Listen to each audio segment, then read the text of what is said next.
Okay, so big, best 2 out of 3 yesterday. Yep. Okay, bring me up to speed. You were waiting, right? Yep. You were waiting. He had to wrestle through the tournament. How many times have you and Sinclair wrestled? So the first time we met was actually at the U.S. Open. That was the first time and only time prior to that we've met. He was in my U20s bracket last year. Ended up losing to Josh Barr in the Challenge Tournament finals. And then Barr obviously ended up beating him later on. But previously at the U.S. Open last year, Sinclair tech Barr. But yeah, the U.S. Open was the first time that we'd met, and I knew a little bit about his style, but I didn't really want to change up anything that I did just because of how he wrestles. But just went out there and got it done. Waiting. Did you watch the mini tournament at all, or did you just wait and sit in the back room here and listen to stories and hang up? I didn't watch any of his matches leading up to it. I mean, he only wrestled one match, and I think he teched him right away. And I kind of knew that would be the case coming into it. I mean, it was kind of a 2-horse race between me and him in this bracket. So I was watching my teammates, hanging out, relaxing, having fun. It's summer freestyle. You don't is necessarily need to take it, as seriously as, the college season, but, you still want to stay locked in and, do what you got to do. Got to take it serious now. You got to go to the World Championships and win a gold medal, right? Exactly. So it gets a little more serious now, right? For sure. Training camps, all this summer, camps, moving around, doing things. What does that look like for you as far as the training cycle leading up? It's going to be the same thing, as it would be in the summer. I'm always looking to improve throughout the summer. And, just get better at wrestling, but we're gonna dial it in a little bit more as we're training for the World Championships. But I'm big on having balance in your life, especially in the summer. You can't always be wrestling. You got to take some time to yourself and enjoy yourself, get out on the lake, hang out with your friends, and now that we have 3 months until the World Championships, you can kind of take a little break, but you're still gonna stay on top of your diet and your training and stuff like that. But it's important to enjoy yourself as well.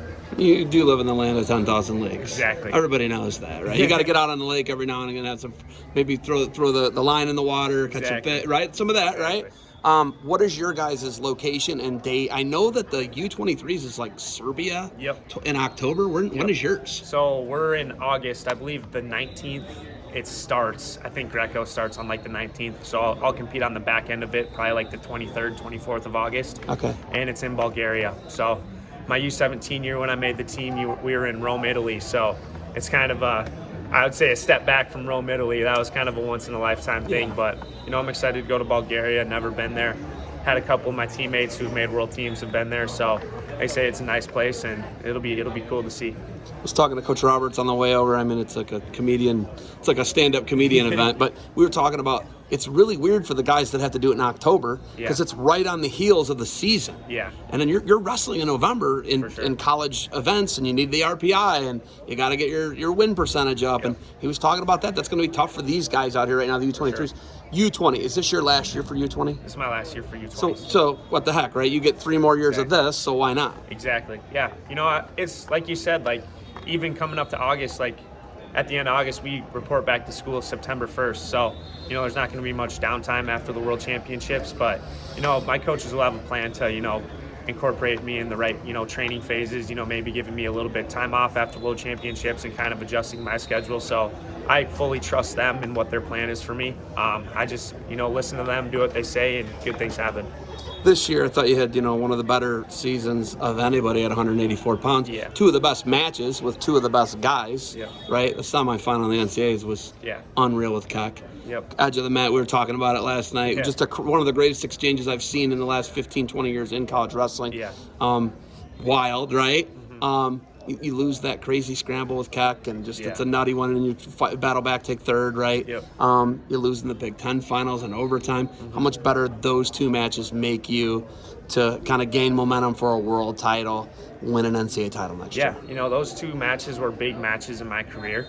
It was hard to see that in the moment, after you lose, because when you come that close, I mean, I'm talking inches away, 2 inches away from, making the national finals and, having this dream that you've had your whole life of, competing in the NCAA finals when you're a freshman, ripped away from you like that. It's hard to see it in the moment how big of a impact that's going to have positively for you down the road because, you just had your heart ripped out. But, as time's gone on, I've realized that, even though I lost those matches, there's so much knowledge and experience that I gained from wrestling those two guys. I mean, Carter Strachey's, in debate for one of the greatest college wrestlers of all time, and I was pretty close to beating him as well. So, the experience that you get and the, just the mental aspect of it, and wrestling those guys and staying calm before those matches. I was wrestling in front of 15,000 people or however many people were at nationals. I think it's more than that. There's a little more.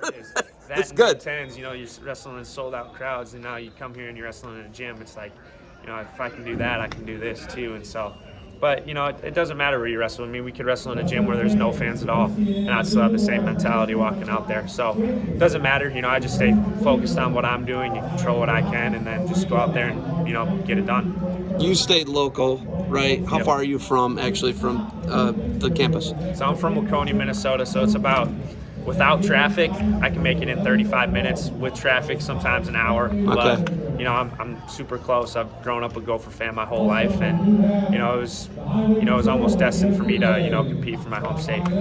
Gable stayed local. Yeah. What's the biggest takeaway? You wrestled one full year with Gable, right? Yeah. Because he was not even really on the team last year. He was doing WWE and whatever else, jiu-jitsu. I don't know, whatever Gable does, right? Yeah. He wasn't with you guys. He comes back this year. What's the biggest takeaway from Gable Stevenson wrestled him? There's so many things that you can take away from this. I've said it in a couple other interviews, like just by watching him and seeing about how he goes about his business, like you can learn so much from that guy. I'd say the biggest thing that I learned from him is, just his confidence. How confident he is in himself walking out onto the mat. I wrestled with him a couple times, and you can't do what Gable does. Like, he's the only person in the world that can wrestle that style, that can wrestle the way he does. But the way he handles himself, the way he carries himself, the way he prepares and practices and trains, like there's so much things about him that you can take away, and he's just a professional and in everything he does in the sport. And so that's probably the biggest thing I take away, is more mental aspects than physical aspects. Obviously he's a hard worker, but what sets him apart is his mentality, and that's something I've tried to gain myself and learn from him. When he lost, it didn't really seem like it was the end of the world to Gable. It seemed like it was the start of something else, right? Yeah. Well, there's got to be something to take away from that. He was pretty gracious in a defeat that millions, one of the most televised matches ever watched with eyeballs, right? Yeah. What do you think you take away from that, seeing how he lost? Yeah, when he, ended up dropping that match, I think I was more hurt than he was. He walked out there. I mean, the match just didn't go his way. I mean, he got in a couple scramble positions that just, weren't where he's used to wrestling. And then, when he lost it and the way how he carried himself after that, he didn't freak out. He didn't run off the mat, shook hands, came off, hugged his family, told us, his teammates, how much, he thanked us for the season and stuff like that. So just seeing about how he went about that is something that you don't see very often. I can tell you when I lost in the semis, I was pretty upset. I was kind of to myself, but he walked off the mat and he said, life goes on. Like, it's a wrestling match. Stuff happens. You lose one. You can see with him, he's supposed to be unbeatable and somehow lost a match. And that's something I've tried to carry from him, is that it's just a sport. At the end of the day, life goes on, and he's got bigger things ahead of him, and I know he's going to do great things, and I've stayed in touch with him. I've hit in the midst with him a little bit, fighting and stuff like that. Oh, you might be a face puncher someday, huh? That's the plan. Okay. So, he's been a great role model for me, especially, and our entire team. You're the brand now. You're the face. You are Minnesota wrestling. It's not me making this up in some interview. You're the guy now. Yeah. Do you feel it? Do you like the pressure? Do you want to be the face of Minnesota wrestling? Can the Gophers get back in trophy position? Can you lead them to that? Yeah, I never like to think about it like that. I don't like to think of myself, as above the rest of my teammates. But, I just want to be the best leader and example that I can for them. And 100% I believe we can get back to being a trophy team. We have a bunch of guys that are coming up. Last year we got, 22nd at NCAAs. This year we got 5th. So that's a pretty big, 17 spots we jumped up. It's a pretty good jump. It's a pretty good jump. And, so we got the team, we have the coaches. Obviously, you just added Michael Kemmer, and, you got the legend and Brandon Eggum and Luke Becker and Sanders. And, they're putting together a team that's going to contend for, a trophy next year and the years after that. So I just, I'm trying to do my best to, be the best leader and example that I can on and off the mat for my teammates. And, hopefully, we end up bringing a trophy back to Minnesota, because, we haven't had one in a long time. And the fans, they want it. Our team wants it. and we're just hungry for it. All right. You got anything else for me? Go Gophers, man. That's all I got. Good luck to you moving forward. Good luck in Serbia. Yep. Serbia. Bulgaria. But they're going to Serbia. Yep. They're going to Serbia. You're going to going to Bulgaria. Serbia. Good Yep. luck in August in Serbia. Thank you. Bring home the gold, all right? Will do.